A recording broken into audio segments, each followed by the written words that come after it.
전 지구 동결, 투모로우. 헐리우드에서 블록버스터 제작의 이력이 있는 롤랜드 에머리히 감독이 2004년에 출시한 영화 투모로우의 줄거리는 다음과 같다. 기상학자인 잭 홀 박사는 남극에서 빙하 코어를 탐사하던 중 라셈비라는 커다란 얼음 덩어리가 떨어져 나가는 것을 목격하고 국제회의에서 지구의 기온 하락에 관한 놀라운 내용을 발표한다. 급격한 지구 온난화로 인해 남극과 북극의 빙하가 녹고 바닷물이 차가워지면서 해류의 흐름이 멈추는 일이 발생하고 이로 인해 지구 전체가 빙하로 뒤덮이는 거대한 재앙이 올 것이라고 경고한다.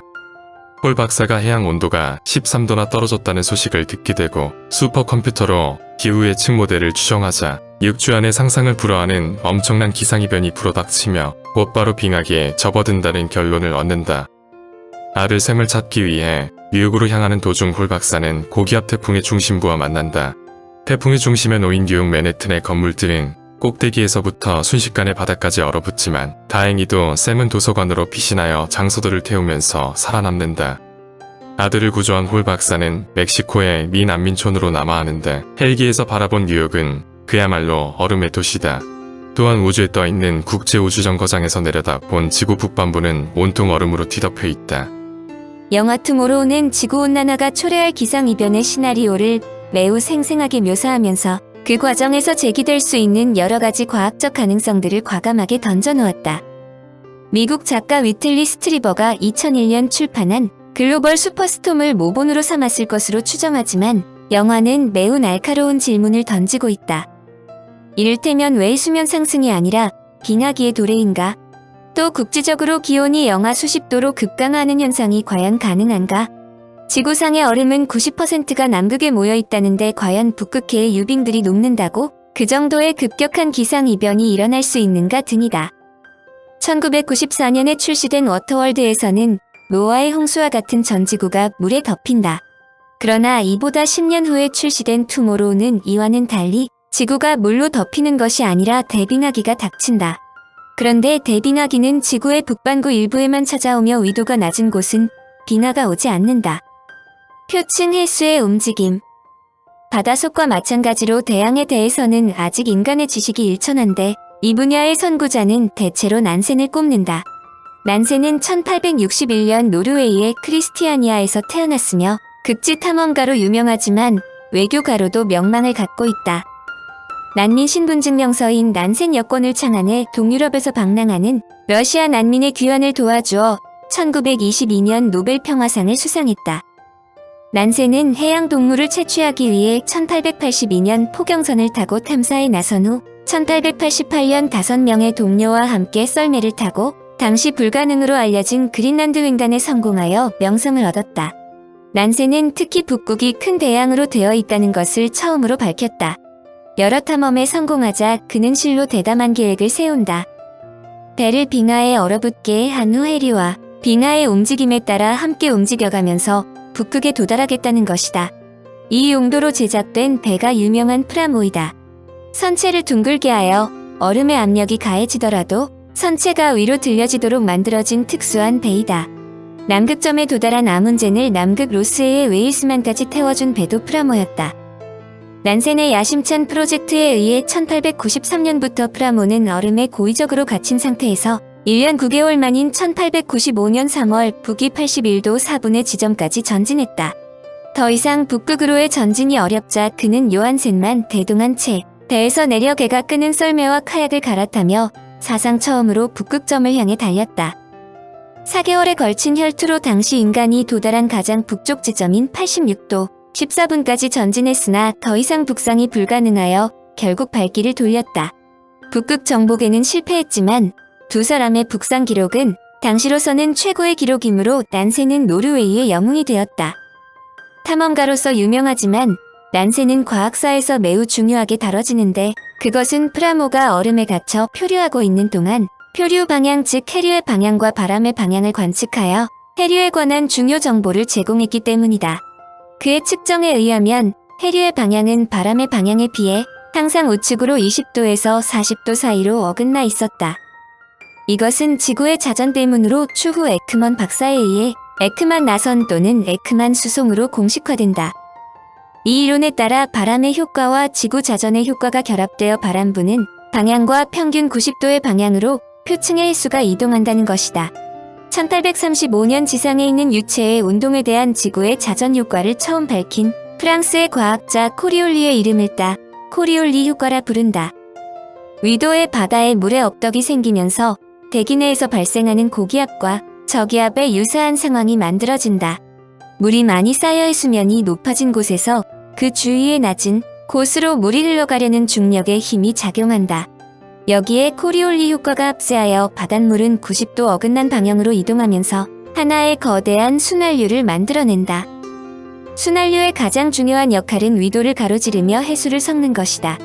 즉 저위도에 있는 해수가 고위도 지방으로, 반대로 고위도의 해수가 저위도로 이동하면서 기후 조절의 주역을 담당한다. 극쪽을 향해 움직이는 더운 해수가 하는 조절 작용은 잘 알려져 있다.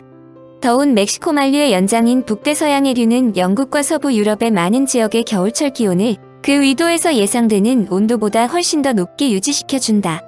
이 지역의 우세한 편서풍 덕분에 온도 조절 기능은 내륙 안쪽으로도 깊숙이 전달된다. 예를 들어 베를린 구북위 52도의 1월 평균 기온은 이보다 12도나 남쪽에 위치한 뉴욕의 온도와 비슷하다. 멕시코 만류와 같이 겨울에 그 영향을 주로 겉과는 달리 한류의 영향은 적도나 중위도 지역의 여름에 가장 강하게 나타난다. 아프리카 연안의 벵겔라 해류나 페루 해류는 열대의 열을 조절하는 역할을 한다. 인접한 대륙의 기온에 영향을 미치는 것 이외에 한류는 또 다른 방법으로 기후에 영향을 미친다. 특히 대륙의 서쪽 해안을 따라 열대 사막이 위치하고 있는 지역에서 한류는 매우 큰 영향을 준다. 대기와 바닷물의 흐름이 지구 기후에 큰 영향을 미치는데 바다에는 또 하나의 흐름이 있다. 이건 역시 지구 기후에 엄청난 영향을 미치는데 바로 바닷속 깊은 곳의 바닷물, 즉 심해수가 흐르면서 저어지는 운동이다. 심해수의 움직임. 심해수에 대한 인간의 호기심은 18세기 중반으로 거슬러 올라간다. 1751년 영국의 노예 매매선 헬리에스 백자코의 선장 앨리스는 서아프리카로 가던 도중 갑판에서 몇 가지 측량을 실시했다. 배전에서 온도계가 부착된 뚜껑이 달린 해수 채취 물통을 줄에 매달아 바다로 내렸다. 그의 단순한 실험 결과는 놀라웠다. 표층 바닷물의 온도는 29도인데 이는 주위 대기 온도와 같았다. 그러나 1500m 깊이의 바닷물은 언제나 12도를 넘지 않았다. 호기심 때문에 발견된 사실이지만 이것은 배를 탄 선원들이 포도주를 식히는데 적격이었다. 그러나 이 발견은 매우 중요한 점을 시사한다. 온대 지역의 호수나 깊은 곳의 온도가 낮은 것은 추웠던 겨울의 잔재이기 때문이다. 표층의 온도는 겨울에 매우 낮아졌다가 봄, 여름에 더워지므로 여름에 더운 표층수 아래 깊은 곳이 차가워진다는 것을 잘 설명할 수 있다. 그런데 앨리스의 측정은 외기온에 관한 한 계절적인 변화가 없는 열대지방에서 이루어졌다는 것이다. 1872년 해양장비에서 획기적인 발전이 이루어졌다. 당시 심해의 압력을 견디면서 최고와 최저의 온도를 정확히 측정할 수 있는 온도계가 발명된 것이다. 이러한 온도계를 통해 남대서양의 동서를 가로지르는 단면의 온도 분포는 약 400m 이하의 물 대부분이 섭씨 2에서 5도의 찬물임을 분명히 보여주었다.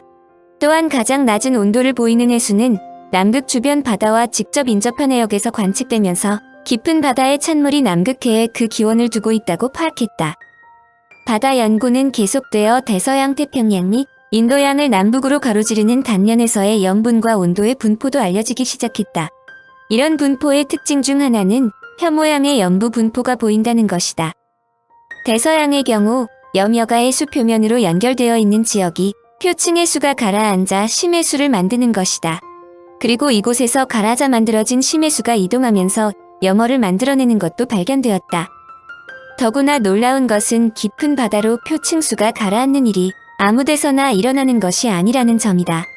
표층수의 침강이 일어나는 곳은 북대서양의 레브라도 바다 인근으로 바로 이곳에 표층수가 가라앉으면서 북대서양 심층수를 형성하며 이들이 전대양으로 퍼지며 깊은 바다를 채운다는 것이다. 그렇다면 왜 대서양에서만 깊은 심층수가 만들어지는지 의문이 생긴다. 표층수가 가라앉으려면 아래에 있는 해수에 비해 밀도가 더 커져야 한다. 그런데 해수의 밀도를 결정하는 것은 온도와 염분이므로 이를 열연분 순환이라고 한다. 그런데 대서양과 태평양을 비교하면 고위도의 해수에서 온도가 특별히 달라져야 할 이유가 없다. 자연적으로 염분에서 그 이유를 찾는다. 지역적 염분의 변화를 보면 최저 32에서 최대 38까지 약 20%의 변화폭을 보인다. 그런데 각 대양별 염분의 분포를 보면 중위도 지역의 염분이 높으며 고위도와 저위도에서는 염분이 낮다. 대서양의 바닷물이 태평양에 비해 더 짜다. 이런 몇 %밖에 되지 않는 비교적 작은 차이이지만 대서양의 표층수는 2000에서 3000m 이상의 깊은 바닷속까지 가라앉지만 태평양의 경우 1000m에 머무른다. 그런데 이렇게 만들어지는 심해수의 순환이 지구 기후에 미치는 영향은 엄청나다. 표층의 수의 염분 분포를 1차적으로 결정하는 것은 그 지역의 증발량과 강우량의 상대적 차이다. 대서양은 증발된 수증기의 일부를 태평양에 잃어버리면서 상대적으로 증발량이 증가해 오늘날의 염분 차이를 유지하면서 열염분 순환의 시발점이 된 것이다. 이런 복잡하고도 어려운 내용을 어떻게 발견할 수 있느냐의 질문의 정답은 간단하다. 그런 것을 분석할 수 있는 추적 장치가 개발되었기 때문이다. 영화에서 자주 나오는 장면으로 용의자 검거를 위해 자동차 등의 신호 발생 장치를 몰래 달아놓고 이를 추적해 범인을 찾는다. 간단하게 말하여 비행기 가방에 꼬리표를 붙이는 것도 추적 장치라 볼 수 있다. 바로 이 추적 장치가 과학의 발전에 큰 기여를 했고 현재도 광범위하게 이용된다. 헝가리의 조르주 샤를트 헤베시가 바로 이 업적으로 1943년 노벨 화학상을 수상했다. 부다페스트 대학교와 베를린 대학교에서 공부한 후 1908년 프라이부르크 대학교에서 박사학위를 받은 조르주 샤를트 헤베시는 스웨덴의 테크니칼 대학의 물리화학연구소에서 연구했고 영국 맨체스터 대학교의 어니스트 러더퍼드 밑에서 라듐의 화학적 분리에 관한 연구를 시작했는데 이곳에서 방사성 동위원소를 추적자로 사용하는 법을 착안한다. 방사성 동위원소를 이용한 그의 연구는 인체의 구성 성분들의 다양한 생리학적 과정 및 동적 상태를 규명하였다. 그의 수상 업적은 화학 연구의 방사성 동위원소를 추적자로 이용이다. 노벨상도 세계 정황에 영향을 받지 않을 수 없으므로 노벨 화학상은 1940년부터 1943년까지 수상자가 없다. 그런데 막상 노벨 화학상 선정 과정 중 노벨화학위원회가 당해 수상자 후보들이 알프레드 노벨 박사의 유지에 부합하는 기준을 충족시키지 못했다고 판단했기 때문에 조르주 드헤베시는 1년 후인 1944년에 노벨 화학상을 수상한다. 물론 수상 연도는 1944년이 아니라 1943년이다. 그의 수상 업적은 화학 연구의 방사성 동위원소를 추적자로 이용이다. 전하, 그리고 신사숙녀 여러분. 1913년 헤베시 교수가 맨체스터의 러더퍼드와 함께 일할 때 이 젊은 과학자는 방사성 나무로부터 라듐D를 분리하라는 임무를 받았습니다만 노력에도 불구하고 성공하지 못했습니다. 사실 방사성 라듐D가 라듐의 후의 계열 중 마지막 물질인 비활성 라듐G와 다른 점이 거의 없어서 그것들을 서로 분리하려는 모든 노력은 애초에 실패할 운명으로 보였습니다. 이에 대한 원인이 동시에 발견되었습니다. 라듐D와 라듐G는 동위원소이며 납의 다른 종을 구성합니다. 그 원자들은 같은 핵전하를 갖는 반면에 원자량은 다릅니다. 그러므로 전자들로 이루어진 껍질은 거의 동일합니다. 이 껍질이 그들의 화학적 성질을 결정하기 때문입니다. 비록 성공하진 못했지만 헤베시 교수의 노력은 헛되지 않았습니다. 그런 노력들이 그에게 화학 연구에 새로운 방법에 관한 아이디어를 준 것입니다. 만일 하나의 원소로부터 그것의 부분을 구성하고 있는 방사성 동위원소를 화학적으로 분리해낼 수 없다면 다른 종류의 화학 반응이나 물리적 과정 중에 이 원소의 거동을 자세하게 추적하는데 이러한 특이성을 이용할 수 있어야만 합니다. 활성인 원자들은 방사능에 의해 인식되며 한 원소의 비활성인 원자와 충실하게 함께하기 때문에 이들을 추적자로 사용할 수 있습니다. 방사능의 세기는 극히 적은 양이 측정될 수 있을 만큼 정밀하므로 극히 적은 양의 추적자만 있으면 충분합니다. 헤베시 교수는 라듐D를 추적자로 사용해서 용해도가 매우 낮은 납 화합물의 용해도를 결정했습니다. 또한 다른 형태의 용매로부터 다른 조건에서 얻어진 황화납 또는 크롬산납의 양을 정확히 결정하는 데 성공했습니다. 그는 고체로부터 용해된 물질 속으로 납원자의 교환 가능성을 연구해서 납원자의 거동이 납이온에 상응한다는 것을 확인했습니다. 고체납에서 원자의 움직임, 즉 이 금속에서 일어나는 자발적 확산도 측정할 수 있었습니다. 전에는 이 과정을 측정하는 것이 불가능했습니다. 납결정 표면에 납의 고활성 동위원소인 토륨비를 침전시키면 이어서 방사능 세기가 감소하면서 활성 원자가 아래층의 비활성 납원자로 치환되는 변화가 일어납니다. 이렇게 결정에서 일어나는 침투 현상으로 해비시 교수는 납의 결정 부분으로부터 원자를 방출하는 데 필요한 에너지, 달리 말하면 결정격자의 해리 에너지를 측정할 수 있었습니다. 이 에너지는 납의 기화열과 같은 정도의 크기로 밝혀졌습니다. 이러한 연구는 물리화학적 관점에서 특히 흥미롭습니다. 새로운 방법은 또한 생물학적 과정을 연구할 수 있게 했습니다. 활성 납원자에 혼합물을 포함하고 있는 용액 속에 놓인 콩은 이 염의 일부를 흡수하지만 이 금속의 분포는 뿌리와 줄기와 잎에서 같지 않습니다. 대부분의 납은 자연스러운 생물학적 발전을 허용하지 않고 오히려 도구로 작용하며 뿌리에 머무릅니다. 더 진한 용액보다 묽은 용액으로부터 상대적으로 더 많은 납이 추출됩니다. 동물 유기체에 의한 납, 비스무트, 그리고 탈륨 염의 흡수와 제거는 이러한 방식으로 연구됩니다. 동물 유기체 내에 들어온 비스무트 화합물의 분포에 관한 지식은 아시다시피 이 화합물들의 일부가 치료용으로 사용되기 때문에 의학적 관점에서 중요합니다. 자연 방사성 원소만을 추적자로 사용하는 한 새로운 방법의 사용은 불가피하게 매우 제한적입니다. 사실 이 방법은 납, 토륨, 비스무트와 탈륨, 그리고 이들의 화합물과 같은 중금속의 경우에만 적용될 수 있습니다. 이 상황은 프레데리크와 이렌 졸리오 퀴리, 그리고 페르미가 어떤 원소에든 입자를 충돌시켜 방사성 동위원소를 만드는데 성공했을 때와 매우 다릅니다. 이 발견은 10여 년 전에 만들어졌고 방사성 추적자를 이용한 화학 공정의 연구는 그때 이래로 지금까지 전 세계적으로 실험실에서 널리 사용될 정도로 수행되어 왔습니다.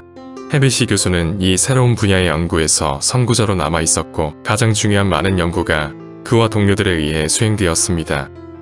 그리하여 의외의 중요한 결과가 생물학에서 얻어졌습니다. 황해 중성자를 조사하거나 중수소액을 보통 인에 조사하면 얻어지는 방사성 인의 동위원소가 대부분 사용되었습니다. 이 방사성 인은 자연을 테스트할 만큼 충분히 오래 견딥니다. 방사성 인은 거의 14.8일의 반감기를 갖습니다. 해비시 교수는 이 추적자를 포함하는 인산 나트륨 생리액을 만들어서 동물과 사람에게 주사하였습니다. 인의 분포는 일정한 간격으로 측정되었습니다. 혈액 시료를 연구한 결과 이렇게 주사된 인은 빠르게 혈액에서 없어지는 것이 발견되었습니다. 사람의 혈액에서 방사성인의 함량은 단 2시간 뒤에 초기 값의 2%로 떨어졌습니다. 방사성인은 세포의 체액으로 확산되고 점차 조직, 기관, 골격의 1인 원자와 자리를 바꿉니다. 얼마 후에는 비록 적은 양이지만 치아의 에나멜에서도 발견됩니다. 교환은 조금씩 천천히 진행되며 이에 바깥쪽, 단단한 부분과 뼈와 림프의 안쪽 조직 사이에 일어납니다. 주사된 인의 대부분은 골격, 근육, 간, 위와 장 기관으로 갑니다. 살아있는 유기체에서 인이 제거되는 것도 이 방법으로 연구되었습니다. 이는 생물학적 과정에서 극히 중요한 원소입니다. 방사성 추적자의 사용으로 얻게 된 살아있는 유기체에 작용하는 인에 대한 지식은 가장 큰 관심거리입니다. 해비시 교수는 어디에서 어떤 속도로 여러가지 인의 화합물이 형성되는지 그리고 동물 유기체 내에서 인이 이동하는 경로를 알아내는데 성공했습니다. 혈액 속으로 주입된 인산염으로부터 인화합물을 만들기 위해서 인산염이 먼저 세포 속으로 침투해 들어가야 합니다. 산에 용해되는 인화합물은 빠르게 형성되고 반면에 지방물질과 긴밀하게 관련 있는 인지질은 천천히 형성됩니다. 인지질은 주로 간에서 형성되며 거기에서 소비될 곳까지 혈장이 운반합니다. 해비시 교수는 닭태아의 인지질이 태아 자체 내에서 생산되며 계란, 노른자로부터는 추출할 수 없다는 것을 밝혔습니다. 해비시 교수는 또한 방사성 나트륨과 칼륨으로 여러 연구를 수행했습니다. 그는 사람에게 주사된 방사성 나트륨을 포함하는 심리적 식염수가 어떻게 혈액 속으로 퍼져나가는지 그리고 어떻게 천천히 세포 속으로 침투해 들어가는지 연구했습니다. 아울러 그것이 배설되는 과정도 연구했습니다. 24시간 후에 적혈구는 그 나트륨 함량의 거의 절반을 잃었습니다. 위에서 언급한 추적자 외에도 마그네슘, 황, 칼슘, 염소, 망가니즈, 철, 구리와 아연 같은 다양한 다른 활성 동위원소들이 이러한 종류의 연구에 사용되었습니다.